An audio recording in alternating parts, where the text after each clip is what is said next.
वालेकुम फ्रेंड्स, उम्मीद है कि आप सब खैरियत से होंगे।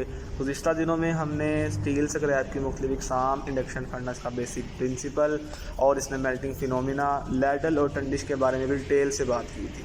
आज की वीडियो में हम कंटिन्यूस कास्टिंग मशीन के बारे में तफसील से बात करेंगे और देखेंगे कि कैसे मोल्टन मेटल के बिलेट बनाए जाते हैं। मोल्टन मेटल को प्रिपेयर करने के बाद लैडल में डालकर इसको CCM पर ट्रांसफ़र किया जाता है। CCM पर पहुंचने पर इसको क्रेन की मदद से उठाकर टंडिश पे रखा जाएगा। आप देख सकते हैं कि इस टाइम मोल्टन मेटल से लैडल फुली फिल्ड है। गैस टॉर्च की मदद से फिर लैडल की नोज़ल को ओपन करेंगे और नोज़ल ओपन होते ही जो मोल्टन मेटल है वो टंडिश में जाना शुरू हो जाएगा। जब टंडिश क्वार्टर फिल हो जाएगी मोल्टन मेटल से तो फिर हम टंडिश की नोज़ल को ओपन करेंगे। आप देख सकते हैं कि टंडिश की नोज़ल को भी गैस टॉर्च की मदद से ही ओपन किया गया है और मोल्टन मेटल का एक स्मूथ फ्लो कॉपर मोल्ड में जाना शुरू हो गया है। बिल्कुल ऐसे ही सेकंड नोज़ल को भी ओपन करते हैं और कास्टिंग आप देख सकते हैं स्टार्ट है। यहाँ जो सबसे इम्पोर्टेंट चीज़ है वो मोल्ड ऑसिलेशंस हैं।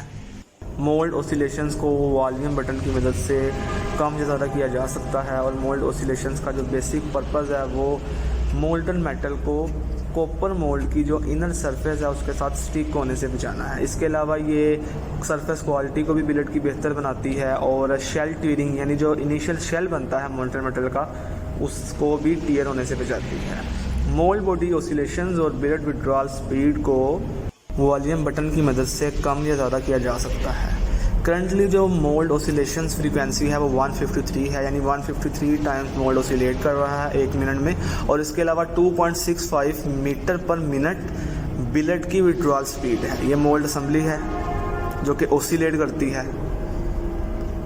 मोल्ड असम्बली को ऑसिलेट करवाने के लिए ऑसिलेटर मोटर्स इस्तेमाल की जाती हैं और ये दोनों 7.5 HP की हैं और रॉड की मदद से दोनों मोल्ड को ऑसिलेट करवाती हैं। कास्टिंग बिल्कुल स्टार्ट है। अब बात करते हैं इंटेग्रल पार्ट ऑफ CCM यानी कॉपर ट्यूब की।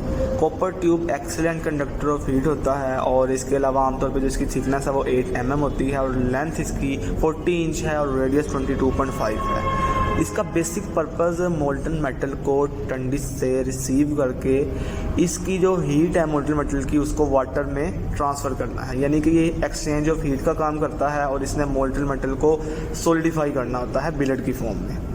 अब बात करते हैं प्राइमरी कूलिंग की। प्राइमरी कूलिंग कॉपर ट्यूब के अंदर होती है। ये आप मोल्ड असम्बली को देख सकते हैं। करंटली कॉपर ट्यूब को मोल्ड असम्बली से बाहर निकाला गया है। दरअसल साइक्लिक यूसेज के बाद जो कॉपर ट्यूब है उसकी बाहर वाली सरफेस पे स्केल डेपोजिट हो जाती है क्योंकि पानी सर्कुलेट करता है कंटिन्यूसली, तो इसको वक्तन फ़वक्तन हम डी स्केल करते हैं एसिड की मदद से। एसिड की मदद से डी स्केल करने पर जो इसकी बाहर वाली सरफेस है वो नीड हो जाती है और इसकी कूलिंग एफिशिएंसी भी बेहतर होती है। अब कॉपर ट्यूब को मोल्ड असम्बली में दोबारा फिट किया जा रहा है और इसके इर्द गिर्द जब तो स्पेसिस नज़र आ रही हैं यहाँ पे पानी सर्कुलेट करता है और प्राइमरी कूलिंग यहाँ पर होती है और मोल्टन मेटल बिलेट भी इस ही पोर्शन में बनता है। अब बात करते हैं सेकेंडरी कूलिंग की। सेकेंडरी कूलिंग के लिए स्प्रे नोजल का एक सेटअप आप देख सकते हैं जो कि यूनिफॉर्म स्प्रे करता है वाटर का बिलेट के ऊपर। ये प्रैक्टिकली भी आप क्लियरली देख सकते हैं कैसे बिलेट के ऊपर वाटर की स्प्रेइंग हो रही है। ये है जी सिस्टमेटिक डायग्राम। इसमें आप क्लियरली प्राइमरी और सेकेंडरी कूलिंग को देख सकते हैं। दरअसल प्राइमरी कूलिंग में जब पानी सर्कुलेट करता है तो जो मोल्टन मेटल है उसकी एक बाहर वाली लेयर, एक थिन शेल सॉलिडिफाई हो जाता है जो कि आप लेफ्ट पिक्चर में बिल्कुल क्लियर है। और जब सेकेंडरी कूलिंग होती है तो बिलेट मज़ीद सॉलिडिफाई हो जाता है और ये पानी को एडजस्ट करने वाले वाल्व्स हैं जिनकी मदद से सेकेंडरी और प्राइमरी कूलिंग वाटर का प्रेशर सेट किया जाता है। यहाँ पे रेड और ग्रीन पाइप्स आप देख सकते हैं। ग्रीन पाइप वाटर इन का पाइप है, यानी यहाँ से वाटर इन होता है और रेड पाइप शो कर रहा है वाटर आउट, यानी जो सर्कुलेट होने के बाद मोल्ड के हॉट वाटर बाहर निकलता है। अब देखते हैं ceiling of copper mould using dummy bar. Copper mould के बॉटम को सील करने के लिए डमी बार को इस्तेमाल किया जाता है ताकि इसमें मोल्टन मेटल कलेक्ट किया जा सके और फिर जब वो सॉलिडिफाई हो जाए तो उस सॉलिडिफाई बिलेट को मोल्ड में से एक्सट्रैक्ट करने के लिए डमी बार को इस्तेमाल किया जाता है। With the help of withdrawal and straightening unit. दरअसल कॉपर मोल्ड में से मोल्ड बिलेट को बाहर निकालने के लिए मोल्ड के नीचे सीलिंग की जाती है। सीलिंग करने के लिए डमी बार पर पिन लगाकर कॉपर ट्यूब के बॉटम तक लेके आया जाता है और कुछ मेटल बॉल्स फिल कर दी जाती हैं। मोल्टन मेटल जिस पर फॉल करता है और सोल्डिफाई हो जाता है और फिर इसको विड्रॉ किया जाता है। अब बात करते हैं विड्रॉल और स्ट्रेटनिंग यूनिट की। कॉपर ट्यूब में से बिलेट को विड्रॉ करने के लिए विड्रॉ रोलर्स इस्तेमाल किए जाते हैं। ये विड्रॉ रोलर्स मोटर्स की मदद से ऑपरेट होते हैं। करंटली आप देख सकते हैं डमी बार जो है वो रोलर्स के दरमियान है। जैसे ही कास्टिंग स्टार्ट होगी मोटर्स को ऑन कर दिया जाएगा और रोलर्स मूव करके बिलेट को बाहर विड्रॉ करेंगे। ये मोटर्स हैं और दोनों 7.5 HP की हैं। एक मोटर रोलर को क्लॉकवाइज मूव करवाती है और एक एंटी क्लॉकवाइज मूव करवाती है। With the result of these movement जो बिलेट और डमी बार है वो बाहर की तरफ विड्रॉ होते हैं। ये स्ट्रेटनिंग रोलर्स हैं जिनका बेसिक पर्पस डमी को बिलेट से फ्री करना है, यानी जो स्पिन के साथ बिलेट और डमी अटैच है उस स्पिन को डमी में से निकालना है, जो कि हम आगे चल के देखेंगे। दोनों रोलर्स के ऊपर आप हाइड्रोलिक जैक लगे देख सकते हैं और ये जो हाइड्रोलिक जैक हैं ये ऑयल बेस्ड हाइड्रोलिक सिस्टम पर वर्क करते हैं और इनका बेसिक पर्पस बिलेट को प्रेस करके रखना है। अब जी बिलेट विड्रॉइंग देखते हैं कि कैसे होती है। टंडिश की नोज़ल को ओपन करते ही मोल्टन मेटल कॉपर ट्यूब में जाना शुरू हो जाता है और सीधा मेटल बॉल पे जाके फॉल करता है।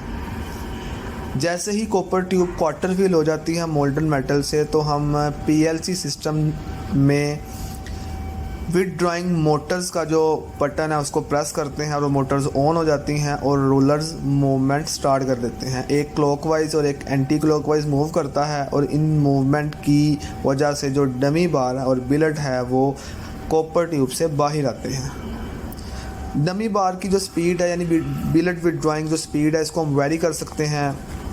कास्टिंग के स्टार्ट में ये कम होती है, आहिस्ता आहिस्ता इसको इंक्रीज़ करते हैं। अब बिलेट विड्रॉइंग रोलर्स की मोटर्स की वर्किंग को देखते हैं। मोटर्स जो हैं वो दोनों रोलर्स को मूव करवा रही हैं। ऊपर वाली जो मोटर है वो रोलर को एंटी क्लॉकवाइज मूव करवाती है और नीचे वाली क्लॉकवाइज मूव करवाती है। और इस मूवमेंट की वजह से जो बिलेट है और जो डमी बार थी वो कॉपर ट्यूब से बाहर विड्रॉ होती है। अब दोनों स्टैंड से बिलेट की जो मोशन है उसको देख सकते हैं। अब बात करते हैं detaching of dummy bar and billet. जैसे ही बिलेट और डमी बार का जो जंक्शन है वो स्ट्रेटनिंग रोलर्स के दरमियान आता है तो हम PLC सिस्टम की मदद से हाइड्रोलिक जैक को प्रेस कर देते हैं। हाइड्रोलिक जैक प्रेस करने से जो पिन है डमी बार में वो निकल जाती है और डमी बार फ्री होकर ऊपर चली जाती है और बिलेट आके शेयरिंग की तरफ जाना शुरू हो जाता है। ऐसे ही सेकंड स्टैंड का भी हाइड्रोलिक जैक प्रेस करने पर जो पिन है डमी बार से निकल जाती है। यही वो इम्पोर्टेंट पिन है जिसका हमने सीलिंग के टाइम जिक्र किया था और यही पिन बिलेट को कॉपर ट्यूब से खींचकर बाहर लेके आती है। डमी बार से पिन निकलने के बाद डमी सीधा ऊपर चली जाती है और बिलेट आगे शेयरिंग की तरफ जाना शुरू हो जाता है। ये बिलेट एंड कट है यानी इनिशियल पोर्शन ऑफ बिलेट जिसके साथ पिन अटैच है, इसको शेयरिंग मशीन से कट कर दिया जाता है।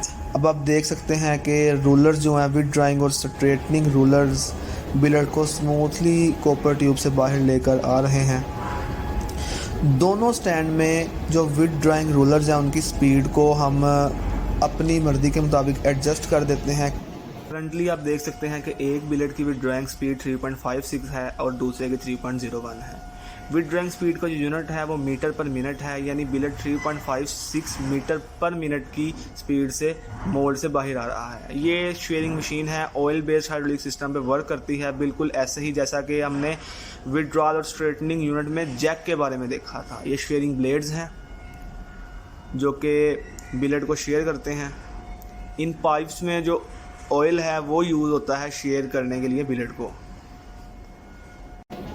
जैसे ही शेयरिंग के दरमियान बिलेट आता है तो मैनुअली या ऑटोमेटिकली इसको हम शेयर आउट करते हैं, यानी कि कटिंग कर देते हैं। अब देख सकते हैं कितना स्मूथली दोनों बिलेट स्पेसिफिक स्पीड के साथ मोल्ड से बाहर आ रहे हैं।